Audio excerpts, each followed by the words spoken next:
नमस्कार, आप देख रहे हैं न्यूज़ वन इंडिया। मैं हूं आपके साथ राजेश कुमार। बुलेटिन की शुरुआत बड़ी खबर के साथ करेंगे। रायबरेली से खबर है, जहां अर्जुन पासी हत्याकांड में सियासत तेज हो चुकी है और रायबरेली पहुंचे नेता प्रतिपक्ष राहुल गांधी, जिन्होंने अर्जुन पासी के परिवार से मुलाकात की। दबंगों ने सरेआम अर्जुन पासी की हत्या की थी और कई राजनीतिक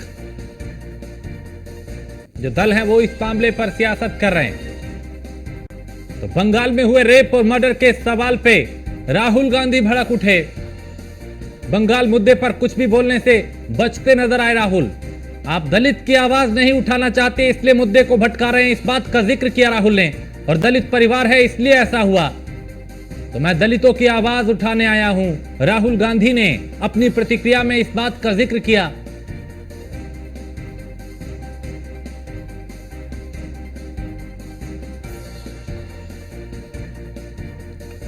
दलित परिवार है इसलिए ऐसा हुआ, ये राहुल ने कहा।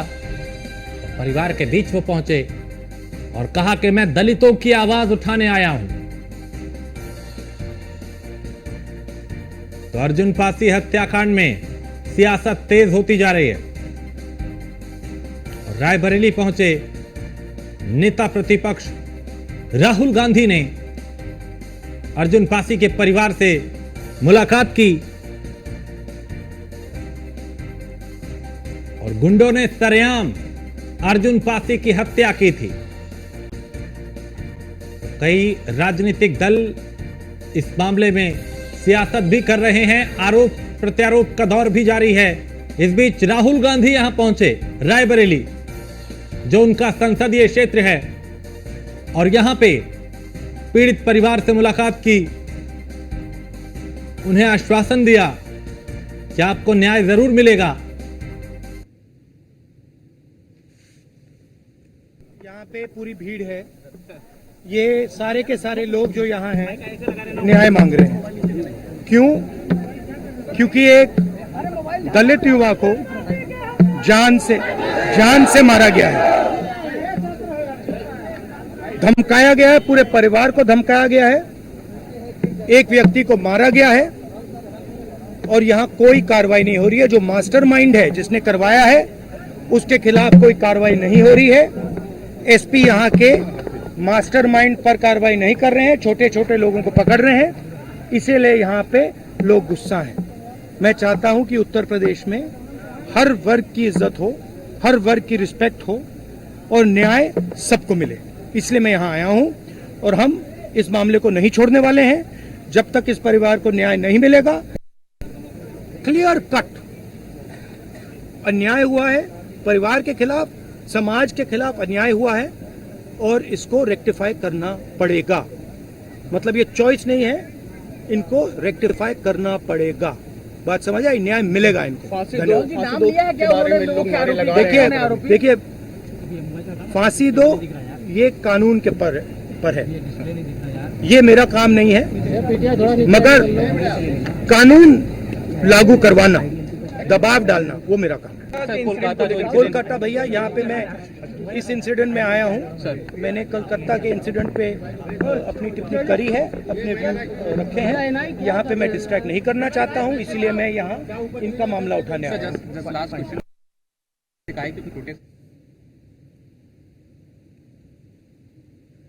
तो राहुल गांधी रायबरेली में पहुंचे, पत्रकारों के सवालों का जवाब दिया, अपनी प्रतिक्रिया दी और कहा कि पीड़ित परिवार के साथ हूं, उनको जब तक न्याय नहीं मिलेगा मैं उनके लिए लड़ाई लड़ता रहूंगा। तो अर्जुन पासी के परिवार से उन्होंने मुलाकात की।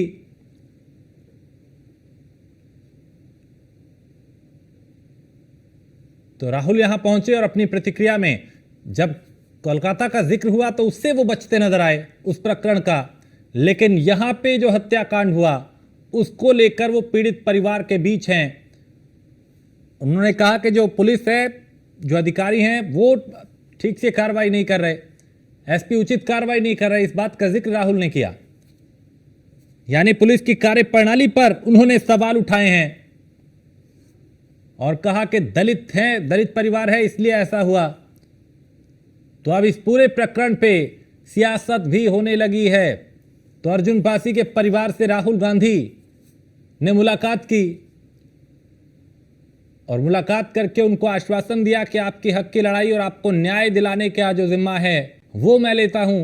और उन्होंने कहा जब तक उनको इंसाफ नहीं मिलेगा वो इसी तरीके से आवाज उठाते रहेंगे।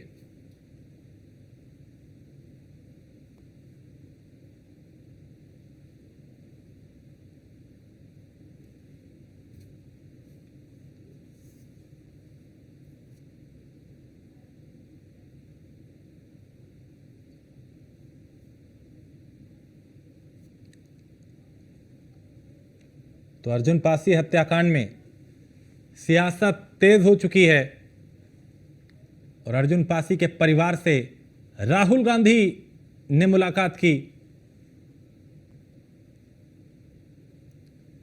तो इस प्रकरण को लेकर सियासत गरमाने लगी है, सियासत तेज हो चुकी है, आरोप प्रत्यारोप का दौर शुरू हो चुका है।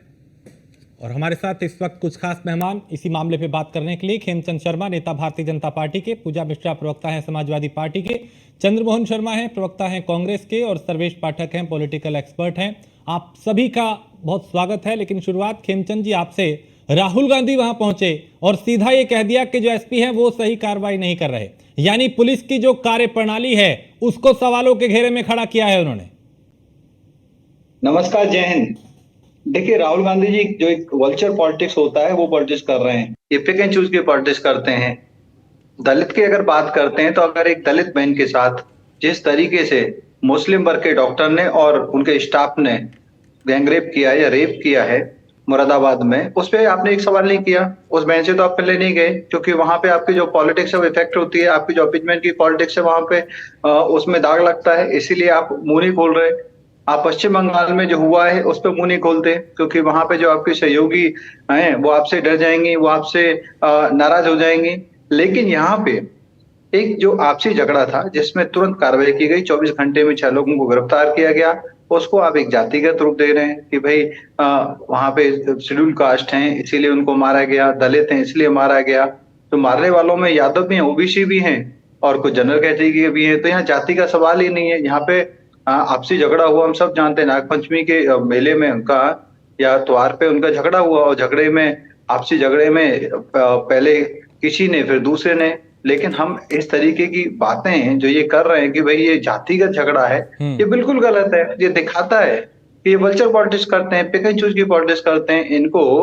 इनको दूर दूर तक दलितों से कोई लेना देना नहीं। अगर दलित से लेना देना होता तो मुरादाबाद पहुंचते, जिस बहन के साथ अत्याचार हुआ है, जिसके साथ रेप हुआ है, जिसपे स्टेट गवर्नमेंट ने तुरंत कार्रवाई करते हुए डॉक्टर और उसके स्टाफ को गिरफ्तार किया है। जिस तरीके से लव जिहाद चल रहा है, दलित बहन बेटियों को परेशान किया जा रहा है, दुखी किया जा रहा है, पीड़ित किया जा रहा है। वैसे ही राजस्थान में जो बच्चा मारा गया वो भी दलित समाज से है, उसके बारे में कुछ बोलते कि भाई जिसने मारा किस मानसिकता के वो लोग हैं। चंद्रमोहन शर्मा, कौन सी मानसिकता? क्या राहुल गांधी अवसरवादी राजनीति करते हैं पिक एंड चूज की, क्योंकि जो मुद्दा उनको सूट करता है उसी पर सियासत होती है? क्या बीजेपी सीधा यही कह रही है? चंद्रमोहन शर्मा, कि खेमचंद जी ने अपनी बातों में सारा जवाब दे दिया, क्योंकि खेमचंद शर्मा जी चश्मा लगाते हैं वो नजर का नहीं है, रेबन का है। और रेबन का चश्मा जब आंख में लगा लो तो दिखता नहीं है, चेहरा सुंदर दिखता है। तो भाजपा के नेताओं प्रवक्ताओं की प्रॉब्लम यह है कि उनको देखना नहीं है, सिर्फ कहना और चेहरा चमकाना है। अरे मुद्दा यह है कि आज आपके रहते हुए एक दलित बच्ची के साथ ऐसे क्यों होता है? मुद्दा यह है कि आपके रहते हुए किस्मत क्यों लुट जाती है? मुद्दा यह है कि नेता विपक्ष को क्यों जाना पड़ जाता है जबकि आपकी सत्ता है और आपके नेता, मंत्री, संतरी, प्रधानमंत्री, गृह मंत्री, मतलब इतनी फहरिस्त लंबी है, वो मुंह में दही जमाए और आंखों पे पट्टी बांधे बैठे रहते हैं। क्यों नहीं वो इस चीज के ऊपर जागरूकता दिखाते और क्यों नहीं देश के अंदर इस बात को ठीक करने की कोशिश करते और क्यों नहीं सबसे पहले वहां पहुंचते? क्योंकि आप ही की तो नेताओं ने सबसे ज्यादा ढीकरा बोला था इस बातों का कि कांग्रेस के राज में ऐसा होता है और कांग्रेस के राज के ऐसे में आता है। और देश की जनता ने विश्वास पहले किस पे करा? आप पे करा। और देश की जनता सत्ता किसको दी है? आपको दी हुई है। और उसके बाद भी इस दायित्व को कौन निभा रहा है? नेता विपक्ष राहुल गांधी, क्योंकि वो देश की जनता के दर्द को और इस देश के अंदर आपकी ताकत बढ़ने के कारण जिस तरह का ध्रुवीकरण आपने जात पात और मजहब और जातिवाद में कर दिया है, उसका एक ही जवाब है राहुल गांधी। निडरता के साथ राहुल गांधी सामना कर रहे हैं आपकी ताकत का, वो आपको चुभता है। तो खेमचंद जी, भाजपा की आंखों से वो रेबन का चश्मा उतारिए और नजर का चश्मा लगाइए। नजर का भी पास का, दूर का नहीं, क्योंकि दो चश्मे होते हैं। पास वाले चश्मे से जरा दर्द जल्दी दिखता है, और अगर दूर का चश्मा लगा लोगे तो दर्द नहीं दिखेगा। ठीक है, और ये आप हमारे देश के प्रधानमंत्री और उत्तर प्रदेश के जो हमारे सदर हैं, जो मुख्यमंत्री है, उनसे भी लगा दीजिए कि चाहे वो महिला या मानव किसी भी जात धर्म का हो, वो हिंदुस्तान का है, वो कांग्रेस का, बीजेपी का, जातिवाद। ठीक है खेमचंद जी, जल्दी से रिस्पॉन्ड, फिर दो और मेहमान है उनके पास जाना है। खेमचंद जी, क्यों पिक एंड चूज की राजनीति करते हैं? क्यों जितने भी अत्याचार हो रहे हैं उन सबके बारे में वो आवाज उठाते? जहां मुसलमान इन्वॉल्व हैं वहां क्यों चुप हो जाते हैं? क्यों मुरादाबाद नहीं गए? क्यों दलित की बेटी के साथ वहां पे दुराचार होता है, क्यों आपने आवाज नहीं उठाई? क्यों आपने मुंह नहीं खोला? क्योंकि वहां पे आपकी अपीजमेंट की पॉलिटिक्स आड़े आ जाती है। राजस्थान के विषय पे आपने मुंह नहीं खोला। हम तो कार्रवाई कर रहे हैं, सब पे कार्रवाई कर रहे हैं। इस केस में भी कार्रवाई हुई है, मुरादाबाद में भी कार्रवाई हुई है, राजस्थान में भी कार्रवाई हुई है, तेजी से कार्रवाई हुई है। और जिन फांसी जी की ये बात कर रहे हैं, उस केस में 24 आवर्स में कार्रवाई हुई है, 6 लोगों को गिरफ्तार किया गया है, और वो सवर्ण नहीं, उसमें ओबीसी भी समाज है। ये आपसे झगड़ा था, और आप इसको क्या कह रहे हैं कि भी दलित वर्सेस जनरल कैटेगरी। ठीक, तो बिल्कुल गलत है। ठीक है पूजा जी, क्या सिलेक्टिव रवैया है विपक्ष का? सीधा बीजेपी ये कह रही है कि चाहे अखिलेश यादव हो या राहुल गांधी हो, सिलेक्टिव मुद्दे, यानी कुछ मुद्दे हैं जिनको वो सिलेक्ट करते हैं और उस पर राजनीति करते हैं, जहां अपने ऊपर सवाल उठने हो वहां पे वो नहीं जाएंगे। तो क्या ये रवैया आखिर क्यों? अयोध्या पे भी चुप थे, अयोध्या में जो कांड हुआ उस पे भी जवाब दे रहा हूं। नहीं किया था, हमने आपको इंटरप्ट नहीं किया था। पूजा जी आप बोलिए, मैं अपनी बात कंप्लीट कर रहा था जी। तो आप बात करें विपक्ष की, हमने जो है अयोध्या पे भी बोला था, पहली बात अयोध्या कांड नहीं कह सकते, वो रामचरितमानस का हिस्सा है। तो अयोध्या केस पर हमने जो है कहा था कि जिन लोगों ने पुलिस के ऊपर प्रेशर बनाया है, आप उनके भी नाम निकालिए, उनके अगेंस्ट भी एफआईआर करिए, और डीएनए की मांग जो है, जो एक्यूज है उसके फैमिली मेंबर्स कर रहे थे। तो ये जो है पोस्को के एक्ट में भी लिखा हुआ है, एक्ट 53 कहता है कि आप जो है identification of accused, identification of age और पेरेंटल टेस्ट के लिए आप पोस्को एक्ट के तहत भी आप कर सकते हैं डीएनए। वही तो बोला हमने, कब रोका? प्रशासन इनके हाथ में है राजेश जी, कार्रवाई इन्हें करनी है, सेलेक्टिव हम हो जा रहे हैं। आप अभी कह रहे कि नहीं सवर्ण वहां पे नहीं थे, जाति की बात हमने कहा, जाति की बात की हमने, धर्म की बात कहाँ पे की? आप लेकर के आते हैं मजहब को। आप अगर सुप्रीम कोर्ट इंटरफेयर ना करे, नजर ने आप कितना मजहब ला दिए होते। अब कल सावन खत्म हो गया, आखिरी नहीं तो आखिरी दिन था सावन का, नहीं तो आपने मजहब तो ला ही रखा हुआ था। अगर बात कर लेते राजेश, वेस्ट बंगाल की बात करेंगे, देश में जितनी भी घटनाएं घट रही है, सरकार तो उत्तर प्रदेश की खासकर बात की जाए तो उत्तर प्रदेश में एक दिन में 11 महिलाओं के अगेंस्ट व्यवहार होता है, उनके साथ दुष्कर्म होता है। ये एनसीआरबी का आंकड़ा कह रहा है राजेश जी। तो रेस्पॉन्सिबल तो यही है, ये विपक्ष के ऊपर जो है ठेकरा फोड़ना चाहते हैं। और अगर ये बात कर लेते हैं जाति के रिजर्वेशन के साथ, तो खिलवाड़ इन्होंने किया हुआ था ना।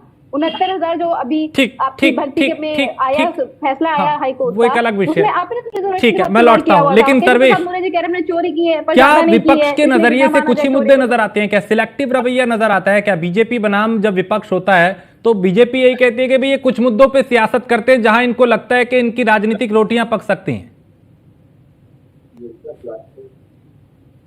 देखिए, आवाज आ रही है मेरी? जी मैं सुन पा रहा हूं। राजेश, देखिए राजेश, इसमें तो सरेआम दिखता है, ये आंख के अंधे और कान से बहरे को भी पता है कि चाहे कांग्रेस पार्टी हो या समाजवादी पार्टी, सेलेक्टिव राजनीति करती है।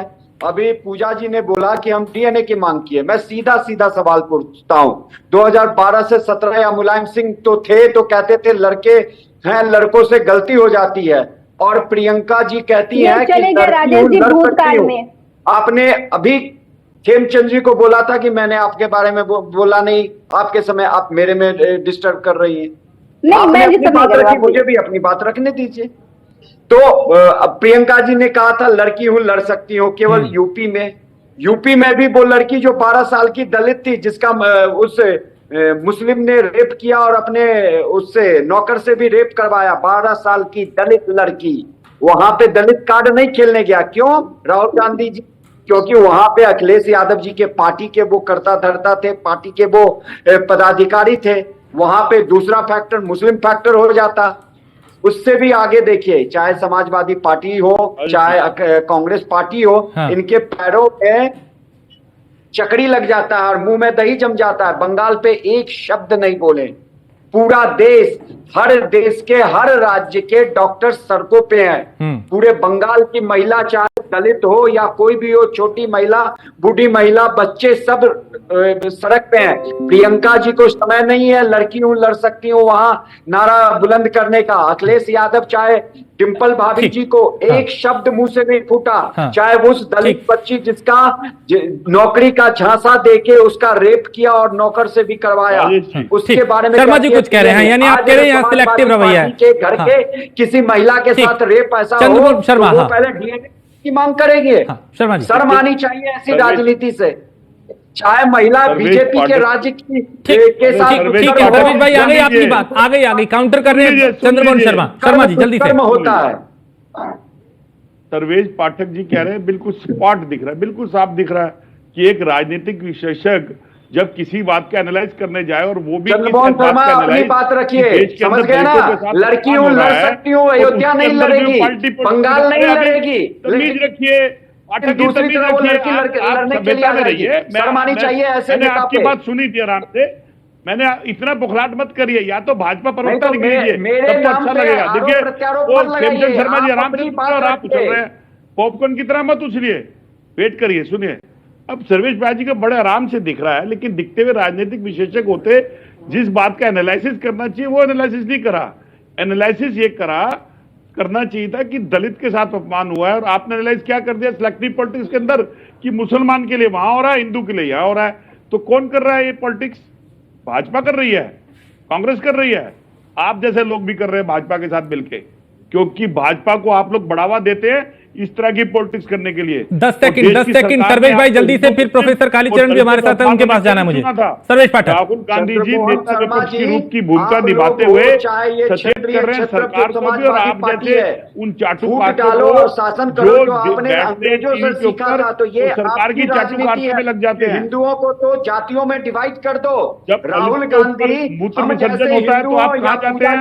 जब उत्तराखंड के अंदर अंकिता जैसी बेटी के लिए बलात्कार, ठीक है, एक मिनट प्रोफेसर कालीचरण भी हमारे साथ हैं, दलित चिंतक हैं। प्रोफेसर साहब, ये जो लगातार इस तरह के मामले सामने आते हैं, अभी राहुल गांधी रायबरेली पहुंचे इस पूरे हत्याकांड को लेकर, इसमें भी ये कहा जा रहा है कि दलितों पे अत्याचार हो रहा है, तो ये इस पे सियासत आखिर क्यों इस तरह के मामलों पे होने लगती है?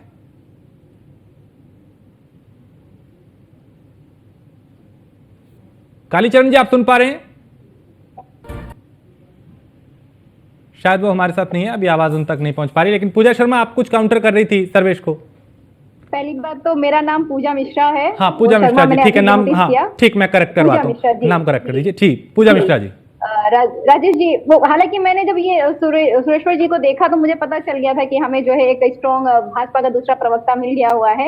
ये विश्लेषण करते नहीं है, ये एक नजरिए से देखना चाहते हैं। मैडम प्लीज, किसी भी उस पे व्यक्तिगत बात कर रहे हैं, जो जहाँ पे उनकी जाति की लेकर के चर्चा की गई थी वो अभद्र तरीका था, उसको सदन की कार्रवाई में भी नहीं रखा गया, तो इसका मतलब वो गलत था। तो गलत को गलत कहना तो सीख ही जाइए। आपकी जो भी है जिसके प्रति झुकाव, वो झुकाव रहे, कोई प्रॉब्लम नहीं है हमें, कम से कम गलत को गलत कहिए अगर आप राजनीतिक विश्लेषक के तौर पे बैठ रहे हैं तो। और डिवाइड करने की बात तो जो है, जब देखा जाए राजेश जी, तो जितना भाजपा ने किया है उतना तो किसी ने नहीं किया। भाजपा की तो नियत नीति यही है कि डिवाइड एंड रूल पॉलिसी। अगर अंग्रेजों से किसी ने कुछ एडेप्टेशन लिया तो सिर्फ भाजपा ने लिया हुआ है। ये धर्म के नाम पे लगातार कोशिश करते रहे। ये तो उत्तर प्रदेश की जनता है कि इनके कोशिशों पर पानी डालती रही है, तो विपक्ष है कि जो मुखर होकर के खड़ा रहा और हर मुद्दों को उठाता रहा और जाति और धर्म के नाम पे क्लैश नहीं होने दिया। खेमचंद शर्मा, आप बांटने की राजनीति करते हैं, जात पात की बात आप करते हैं, सीधा वो यही कह रहे हैं। खेमचंद शर्मा, देखिए जाति की राजनीति हम करते हैं, लेकिन पीडीए मतलब सेलेक्टिव तीन जातियां या 3 वर्ग के लिए बात करने वाली कौन है? समाजवादी पार्टी। हम जो सबका साथ सबका विकास की बात करते हैं, हम जातिवाद हो गए, हम धर्म की बात करने वाले हो गए। ये साफ साफ कहते हैं कि हम यादव, मुसलमान और पिछड़ों की बात करते हैं। पिछड़ों का तो मिसयूज कर रहे हैं, जिस तरीके से इनके नेता अभी पकड़े गए हैं, अयोध्या में पकड़े गए हैं, दूसरी जगह पकड़े गए हैं, दलित बच्चियों के साथ अत्याचार कर रहे हैं, दुराचार कर रहे हैं। तो उनका तो पहले भी इन्होंने जो दलितों की सबसे बड़ी नेता बहन मायावती जी, उनके साथ भी मारपीट की। तो दलितों का तो सिर्फ और सिर्फ मिसयूज कर रहे हैं। तो ये हम पे आरोप लगाते हैं कि हम राजनीति कर रहे हैं जाति की और धर्म की। ये सब लोग वो ही है जो तुच्छ राजनीति करते हैं, संकुचित राजनीति करते हैं और सेलेक्टिव राजनीति करते हैं। मैंने आपको कोलकाता का बताया, मुनी खोला। अयोध्या में जिस तरीके से समाजवादी पार्टी के नेता इन्वॉल्व थे, गैंग रेप किया गया, छोटी बच्ची के साथ गैंग रेप किया गया, उस पर चुप थे। फिर समाजवादी पार्टी के नेता पकड़े जाते हैं, रात को एक बच्ची के साथ दुराचार करते हैं, रात को जॉब का लालच देके, उस पर ये चुप रहते हैं। राजस्थान में एक दलित बच्चा मारा जाता है, क्योंकि मारने वाला मुस्लिम है तो वहां चुप रहते हैं। अभी मुरादाबाद में एक बच्ची के साथ, मतलब एक नर्स है, उनके साथ अस्पताल में रेप होता है और सहयोग करने वाले भी मुस्लिम है, रेप करने वाला मुस्लिम है, लेकिन वहां भी चुप रहते हैं। हमारी पार्टी सब पे कार्रवाई कर रही है, कोई भी इन्वॉल्व हो, हिंदू हो, मुसलमान हो, कोई भी कल्प्रिट है, उस पर तुरंत कार्रवाई की जा रही है। और बापी जी के केस में भी तुरंत कार्रवाई की गई, लेकिन इनको सेलेक्टिव राजनीति करनी है। ठीक है, उनको सिलेक्टिव राजनीति करनी है। खेमचंद शर्मा जी, और देश इनको माफ नहीं करेगा। राजेश भाई, जब विफलता जिनके शासनकाल सवाल उठाया गया, जिनके शासन काल के अंदर विफलता कदम चूमे और उन्हीं के रहते हुए देश के अंदर जातिवाद भी बढ़े, और उन्हीं के रहते हुए महिलाओं का उत्पीड़न बढ़े, उन्हीं के रहते मजहब की राजनीति होने लग जाए, और ऐसी पार्टी को देश की जनता 3 बार की बहुमत दे दे, और 3 बार भी वो अपने आप को सबसे मजबूत पार्टी के, सबसे ताकतवर पार्टी के, और इतनी कमजोर साबित हुए कि वो इस तरह की कार्रवाई। प्रोफेसर कालीचरण हमारे साथ जुड़े। ठीक है प्रोफेसर साहब, जब भी किसी दलित पे अत्याचार होता है, कहीं पे इस तरह के प्रकरण होते हैं, उस पे सियासत होने लगती है। यहाँ भी हम देख रहे हैं दलितों पे अत्याचार होता है तो सियासत क्यों होने लगती है? देखिए, सियासत का सवाल नहीं है, सवाल ये है कि दलितों की हत्या आखिरकार होती क्यों है। वैसे किसी की भी हत्या लोकतंत्र में शर्मनाक है, सरकार की विफलता है, लेकिन अब देख रहे हैं, जहां हम देख रहे हैं कि आदरणीय राहुल जी गए हैं, वो किस तरह से घास फूस की झोपड़ी वाला परिवार है। तो एक तरह से दबंगों की और झोपड़ी की लड़ाई, कभी भी चेतना संपन्न होते झोपड़ी को लोग नहीं देखना चाहते हैं। दलितों को आंख में आंख डाल करके यदि दलित बात करने लगे, कोई ये नागाबारा गुजरता है। तो जो मानसिकता हमारी है, सदियों की जो मानसिकता बनी हुई है, मनुवादी मानसिकता, उसका हिस्सा है ये।